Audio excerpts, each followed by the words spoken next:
Hai semua, hari ini saya akan berkongsi satu topik yang mungkin Anda selalu dengar, yaitu tentang konflik. Oke, terlebih dahulu saya nak memperkenalkan diri dahulu. Oke, nama saya Jusnani. Oke, saya merupakan konselor pelajar di IPJ Kampus Sarawak. Oke, jadi um, oleh kerana kita menghadapi kesukaran untuk mengumpul semua pelajar secara bersemuka, maka saya mengambil pendekatan untuk membuat video ini, untuk dikongsi kepada semua pelajar khasnya di IPJ Kampus Sarawak, untuk memberi sedikit awareness tentang konflik.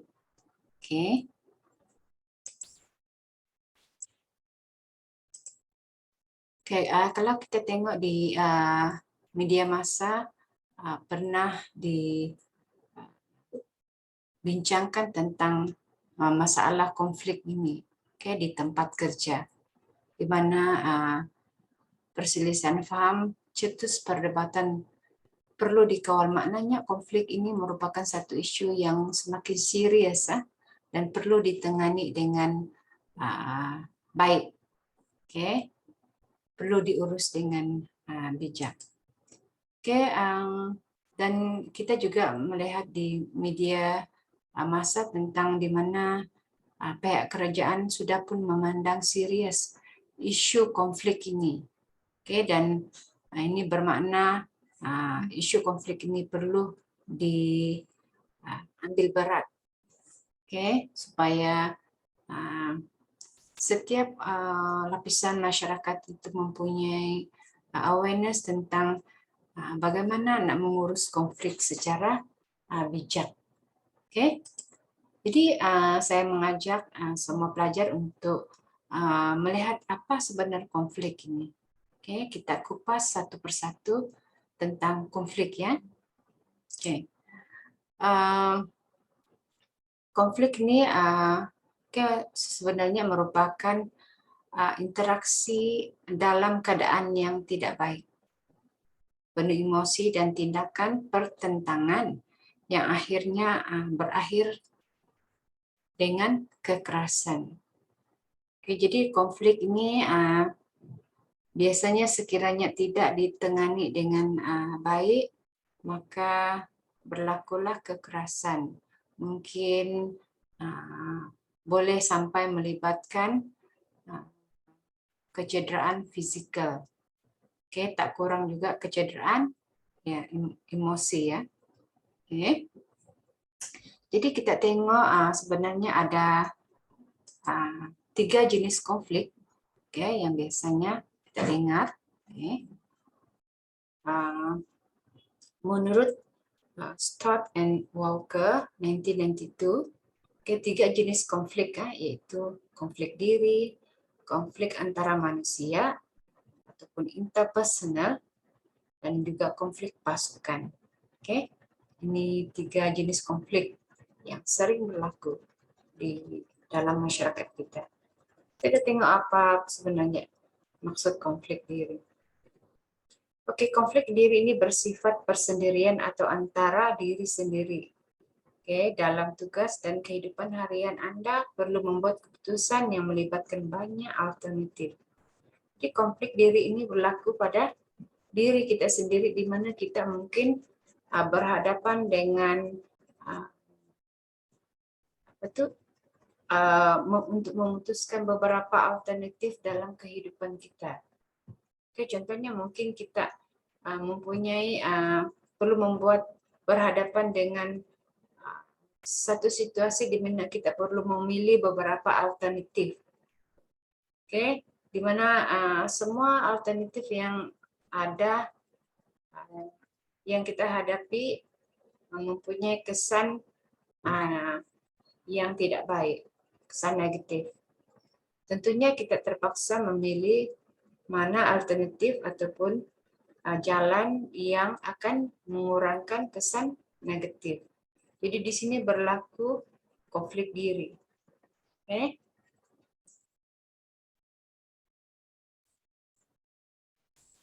kemudian ini yang saya maksudkan tadi.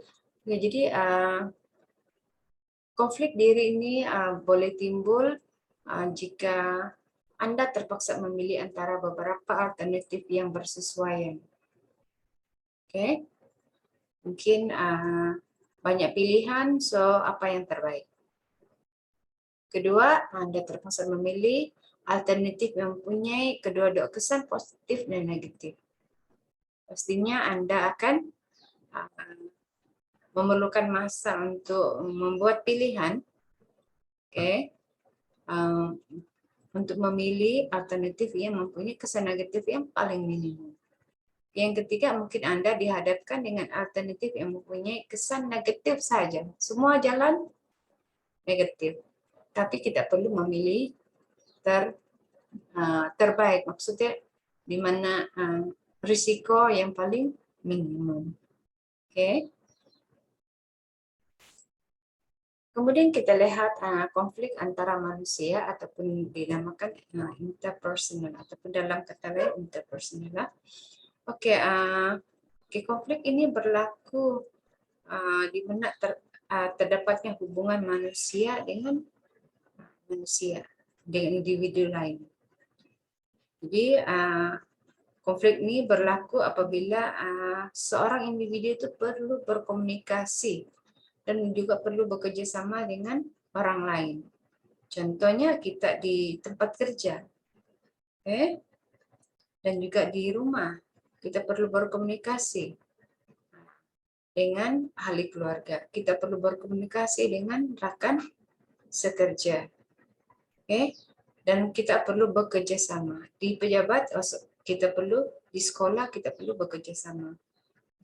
Di dalam kelas Anda perlu bekerja sama, perlu berkomunikasi. Mungkin membuat tugasan kumpulan, dan juga tugasan-tugasan lain yang diarahkan oleh pensyarah.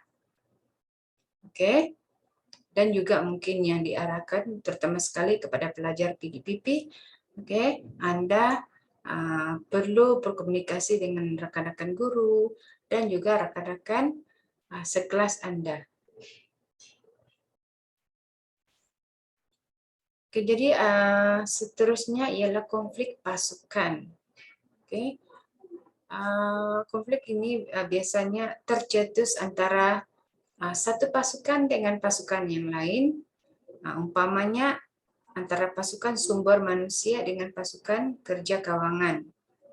Disebabkan mereka bercanggah pendapat tentang perbelanjaan dan faedah kaki tangan.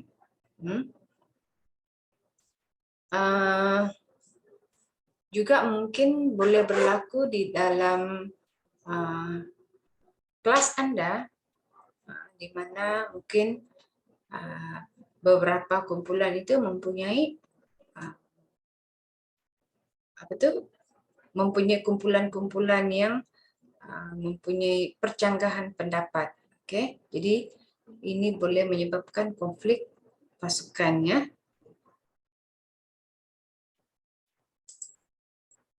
Kemudian kita tengok apakah faktor pencetus konflik ini.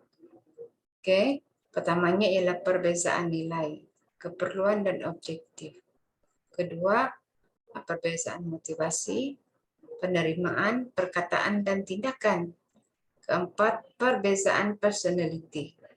Jadi setiap manusia ini dia mempunyai personality yang tersendiri, dan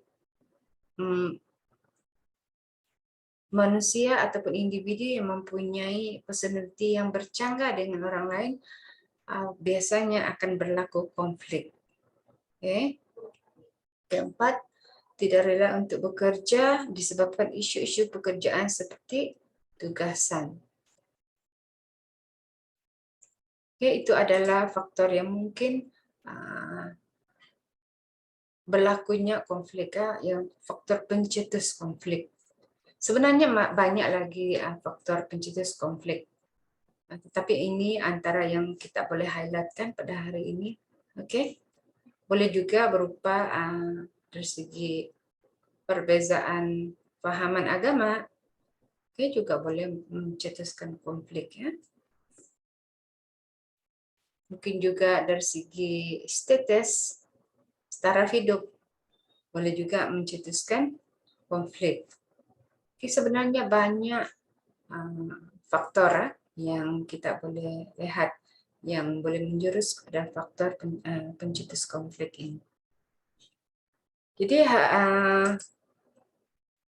kita tengok apakah gaya pengurusan konflik. Yang pertama kita akan melihat ini berdasarkan WOS 2005 ya, yaitu 5 styles of managing conflict. Yang pertama kita melihat dari segi relationship ataupun hubungan. Perhubungan. Jadi ada kita di sini kita tengok ada 5 style managing conflict, cara pengurusan konflik. Yang pertama ialah accommodating. Kedua collaborating, avoiding. Keempat competing, dan yang kelima ini compromise. Jadi kalau kita melihat dari segi perhubungan, relationship,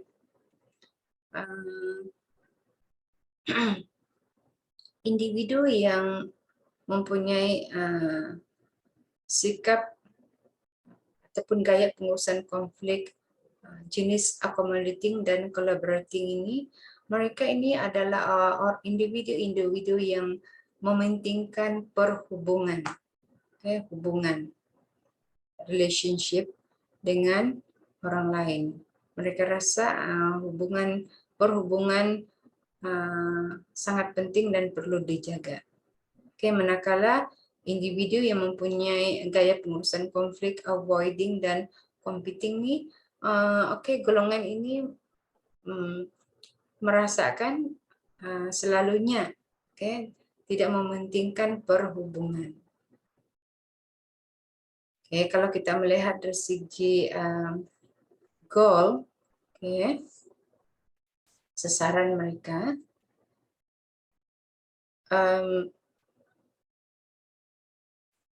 kita melihat bahwa individu yang mempunyai gaya pengurusan accommodating dan avoiding ini kurang mementingkan goal mereka ataupun misi, visi dan misi.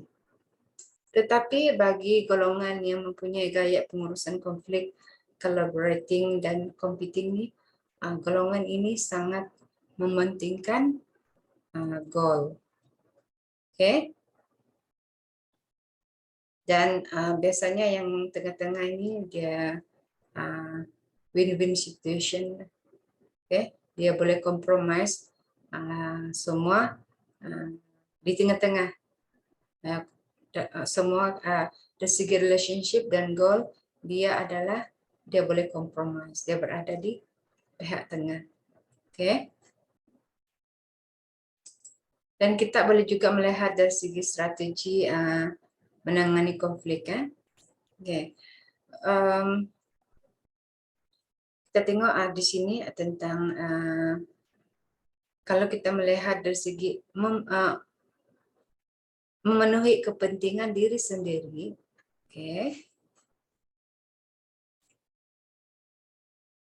dari segi asertif dan tidak asertif. Bagi golongan yang mempunyai gaya pengelak dan penyesuaian, golongan ini adalah yang tidak asertif. Dan yang asertif ialah golongan yang mempunyai gaya persaingan dan pemufakatan.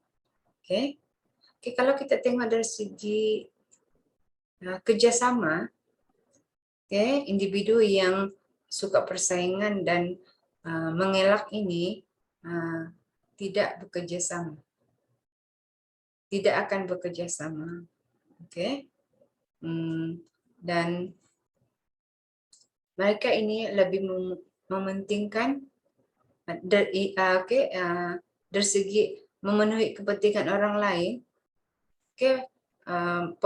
Golongan yang mempunyai gaya pemufakatan dan penyelesaian ini lebih bekerja sama, lebih mempunyai kerjasama untuk memenuhi kepentingan orang lain.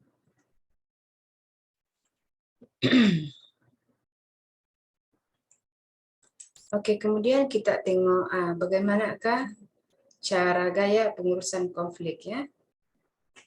Kita kupas satu persatu. Oke, kalau kita tengok bagian accommodating ataupun akomodasi. Jadi akomodasi merujuk kepada pendekatan yang mana individu kurang mementingkan diri sendiri, dan mempunyai sifat yang tinggi dalam mementingkan orang lain. Ini juga memberi kepuasan dan keutamaan orang lain. Jadi kita golongan ini, cara gaya ini, ada aspek negatif, itu membakar diri, sebab mementingkan orang lain daripada diri sendiri. Manakala aspek positif ialah menjaga perhubungan antara individu.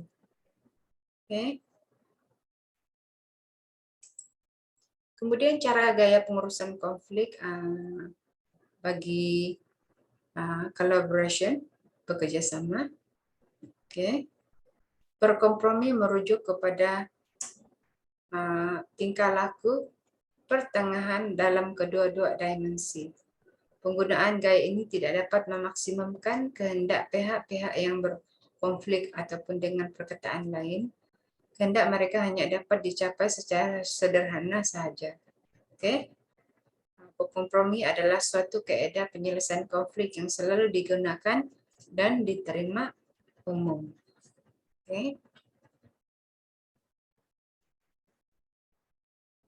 Kalau kita tengok sini kompromi ya.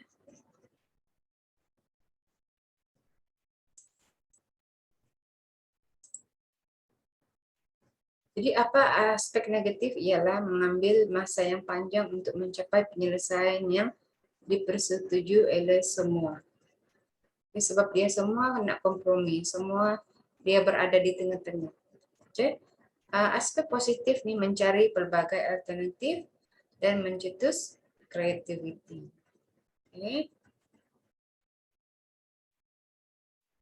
Kemudian kita melihat cara gaya pengurusan konflik dari segi kompromi tolak ansur. Kompromi merujuk kepada pendekatan menang-menang dalam mengurus konflik organisasi. Individu yang ingin melihat bahwa tidak ada satupun idea dikorbankan dalam menyelesaikan konflik akan terarah menggunakan cara ini. Mereka melihat konflik sebagai satu perkara semula jadi mempunyai idea kreatif. Jadi aspek negatifnya ini adalah penyelesaian pada peringkat luaran saja, tapi tidak menyelami dan menyelesaikan punca sebenar konflik. Manakala aspek positif ialah memuaskan hati semua pihak yang terlibat. Win-win situation. Kemudian kita tengok cara gaya pengurusan konflik, avoiding ataupun pengelakan.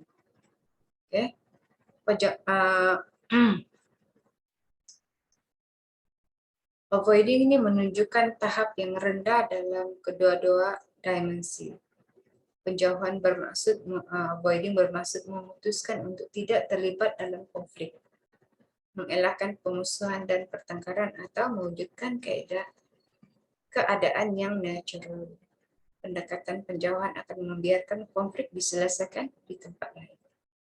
Jadi aspek negatif lambat dalam mencari jalan penyelesaian. Yang positif untuk meredakan dan menenangkan emosi ketika berhadap dengan konflik.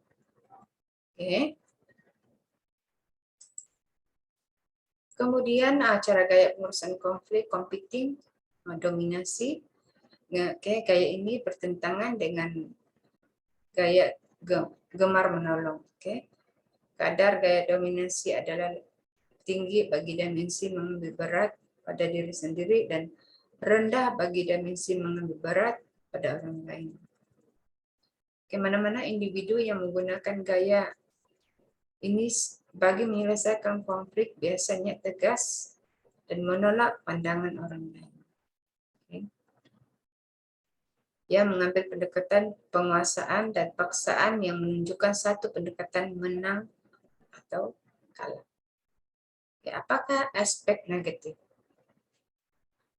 Tindakan yang kurang tepat dan penyalahgunaan kuasa. Okay. Aspek positif, untuk melindungi diri jika bertolak ansur, kemungkinan orang lain memberi kesempatan ke atas dirinya.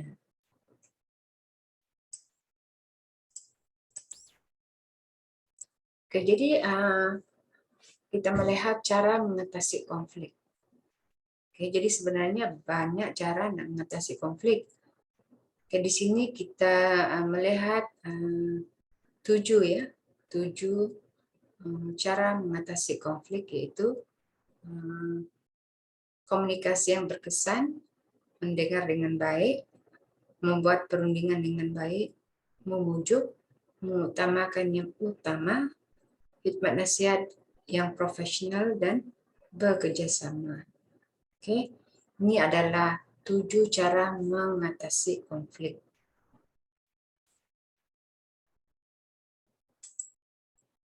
Oke, jadi bagaimana pula untuk kita menyelesaikan konflik? Di sini saya nak kongsikan 7 langkah untuk menyelesaikan. Okay. Pertama, kita mengenal pasti masalah yang sebenar. Kedua, brainstorm solution. Ketiga, menilai jalan penyelesaian. Keempat, memilih penyelesaian menang-menang yang terbaik. Oke, kelima, melaksanakan penyelesaian. Keenam, memilih tarikh tindakan susulan untuk membuat penilaian. Dan terakhir, raihkan kejayaan Anda. Jadi kita kupas satu persatu langkah ini. Oke, untuk mengenali masalah yang sebenar, kita hendaklah lebih terbuka. Oke, terbuka ini di mana kita perlu melihat pandangan individu yang lain. Oke, kita coba berempati. Oke, yaitu memahami keadaan orang lain. Kedua ialah kita hendaklah mengekspresikan keperluan personal, yaitu kita hendaklah memberitahu apakah yang kita rasakan, apa yang kita kehendaki. Contohnya, isu sebenarnya saya ialah saya amat mengambil berat tentang keselamatan diri saya. Oke, kadang-kadang kita cenderung untuk membiarkan orang lain untuk memahami diri kita, dan ini boleh menyebabkan konflik. Oke, tetapi sekiranya kita coba memberitahu orang lain apa yang kamu pikirkan atau apa yang kamu mahu, maka orang lain akan lebih memahami. Oke, jadi jangan membiarkan orang meneka apa yang Anda inginkan. Oke, membiarkan orang lain berpikir. Kita jangan menganggap bahwa orang lain memahami kita, tapi kita hendaklah berusaha menerangkan kepada orang lain tentang diri kita supaya mereka juga memahami kita. Oke, kemudian brainstorm solution. Oke, individu perlu mengambil masa untuk mendengar pandangan dan keperluan personal individu lain. Kemudian kita sama-sama melihat jalan penyelesaian untuk memuaskan keperluan setiap individu. Oke, ambil masa untuk mendengar. Oke. Kemudian kita buat brainstorm. Oke, kumpul semua idea. Oke. Kita mengambil satu idea yang boleh memuaskan setiap orang. Dan jangan sesekali mengkritik. Setelah kita mendapat hadiah yang bagus, maka kita akan putuskan untuk memilih alternatif yang the best untuk semua orang.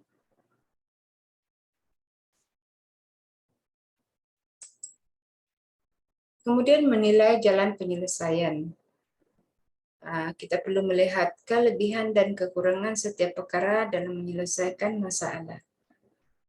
Oke, bila kita berlaku konflik ataupun dengan seseorang, oke, lebih baik perlu menilai kelebihan dan kekurangan konflik tersebut untuk menyelesaikan perkara tersebut, oke?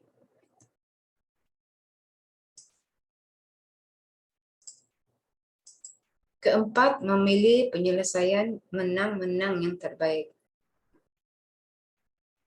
Individu dan pasangan atau keluarga perlu bersama-sama memilih jalan penyelesaian yang baik.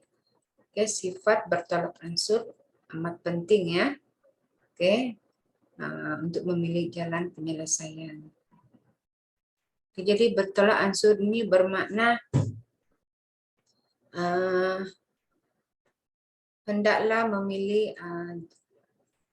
jalan ataupun pilihan yang boleh memuaskan semua pihak ataupun kedua-dua pihak.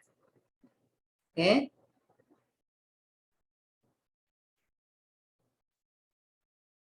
Mananya di sini ialah tidak ada yang terluka. Ya, sama-sama kita mengambil jalan tengah. Oke. Kemudian kita melaksanakan penyelesaian. Setiap individu perlu meletakkan tindakan susulan dalam menjelaskan bagaimana sesuatu perkara dapat diselesaikan. Oke, tindakan susulan ini perlu dibuat. Dan memilih tarikh tindakan susulan untuk membuat penilaian. Jadi kita perlu menilai apakah penyelesaian untuk pastikan ada jalan penyelesaian untuk menyelesaikan konflik mengikut kepuasan setiap individu. Tetapkan tarikh untuk melihat cara penyelesaian konflik dapat dijalankan. Oke. Dan terakhir sekali kita hendaklah meraihkan kejayaan. Oke. Penyelesaian konflik akan lebih bermakna dan merupakan pengalaman yang memuaskan. Dan sekiranya kita dapat menyelesaikan sesuatu konflik dan perkara ini boleh mengeratkan hubungan antara individu dengan individu yang lain ataupun antara pasukan. Oke. Yang mungkin pasukan yang mempunyai misi yang berbeza. Jadi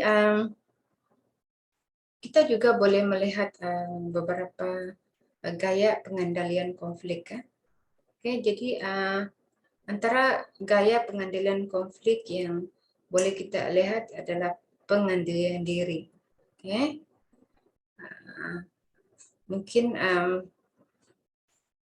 yang pertama itu pengendalian diri ini kita pertimbangkan dan pilih reaksi Anda, jangan emosional. Okay.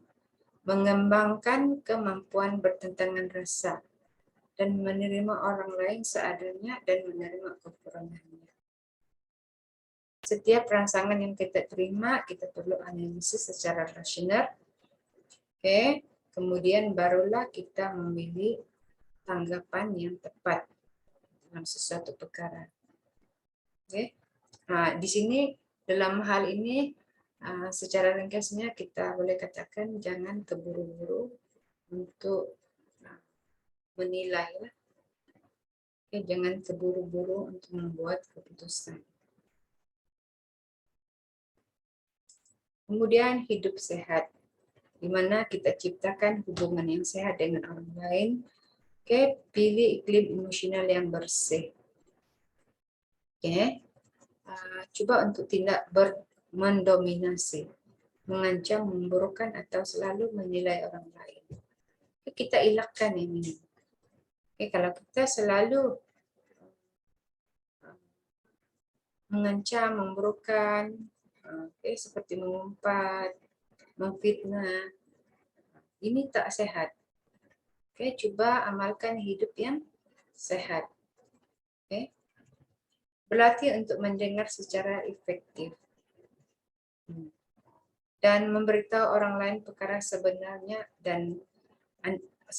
Anda harapkan daripada membiarkan orang lain menduga-duga konflik. Ini yang saya terangkan tadi, itu ada sesetengah orang dia membiarkan orang lain memahami diri dia, tetapi dia sendiri tidak memberitahu kepada orang lain apa yang dia mahu. Oke. Dan kita juga perlu mendengar orang lain.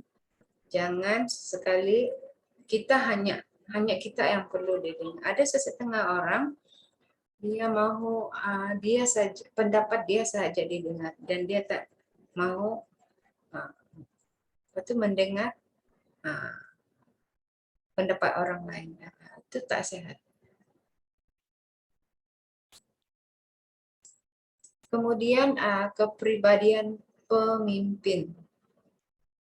Oke, biasanya pemimpin yang baik ini dia akan win-win situation. Oke, apabila berlaku konflik orang bawahan, antara dua pihak, pemimpin yang baik, ataupun kalau bukan pemimpin ada orang tengah lah. Sekiranya Anda adalah orang tengah untuk menyelesaikan dua konflik, jalan yang terbaik adalah dia terbuka dan memberi sokongan kepada orang bawahan dia, di mana kedua-duanya akan dimenangkan.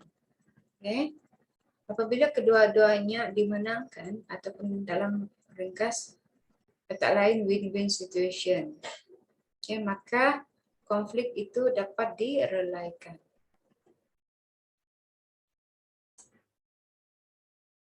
Walaupun mungkin satu pihak itu betul dan satu pihak lagi salah, tetapi untuk meredakan konflik, maka lebih baik lagi kita menangkan kedua-dua pihak. Jadi kesimpulannya, konseling boleh memainkan peranan untuk membantu klien ataupun mana-mana pihak yang mempunyai konflik, agar sebab dalam sesi konseling ini kita diberi peluang untuk memahami jenis-jenis konflik, masalah yang dibawa oleh konflik dalam perhubungan antara individu ataupun pasukan, dan kita akan belajar dalam sesi konseling strategi untuk mengurus konflik. Jadi dengan itu saya nasihatkan agar pelajar-pelajar berhubunglah dengan konselor Anda sekiranya Anda mempunyai konflik, sama ada konflik personal, interpersonal, ataupun pasukan. Kadang-kadang mendengar pendapat daripada orang lain, kita boleh merelaikan sesuatu konflik ataupun isu yang kita hadapi. Dan saya percaya semua kita menghadapi isu ini, isu konflik di mana-mana pun kita berada, sebab kita perlu berkomunikasi. Apa yang penting adalah kita perlu bijak mengurus konflik. Dan kita perlu belajar bagaimana untuk menyelesaikan konflik sekiranya kita berada dalam situasi tersebut, supaya konflik tersebut dapat diselesaikan secara berkesan, secara sehat. Jadi ini saja perkongsian saya pada hari ini. Saya harap semua pelajar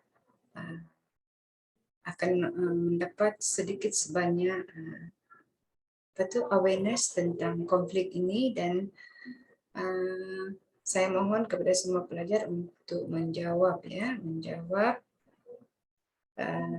beberapa soalan kuis, yang akan dihantar secara Google Form. Ini saja perkongsian saya hari ini. Mudah-mudahan semua pelajar boleh menyelesaikan isu konflik, sama ada di asrama, di bilik kuliah, ataupun di tempat kerja. Terutamanya ada pelajar-pelajar PDPP yang berada di sekolah.